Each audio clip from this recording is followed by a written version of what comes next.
এই ৩-৪ বছৰ হ'ল। কি কাৰণে বন্ধ হ'ল ঠিকাদাৰেহে জানিব, আমিতো গম নাপাওঁ। ঠিকাদাৰে কাম কৰি আছে তাৰপৰা নাই আৰু আধাতে পলালে কলকাতা বোলে। সুবিধা হৈছে পানী দুনিৰ কাৰণে কৰা, আৰু চবৰ এটা আশা থাকেতো, আৰু বস্তুটো হৈছে যেতিয়া হ'ব লাগে, এনেকৈ হ'লেতো নহ'ব।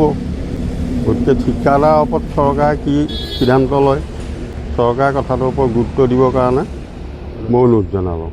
চৰকাৰী ধনৰ মানে কোনো শুদ্ধ কামত খটা নাই, হাবিয়ে জংঘলে বেৰি ধৰিলে, আৰু গতিকে চৰকাৰে সেইটো গুৰুত্ব সহকাৰে কামটো আৰম্ভ কৰালে ভাল হয়। আৰু ওচৰে পাঁজৰে যিবিলাক গাঁও আছিলে সেইবিলাক গাঁৱত এতিয়া পানী ৰাইজে পাই আছে আৰু এইটো চলি আছে, কিন্তু আমাৰ এইটো কি কাৰণে নহ'ল আমি এতিয়া কথাটো একো ধৰিব পৰা নাই।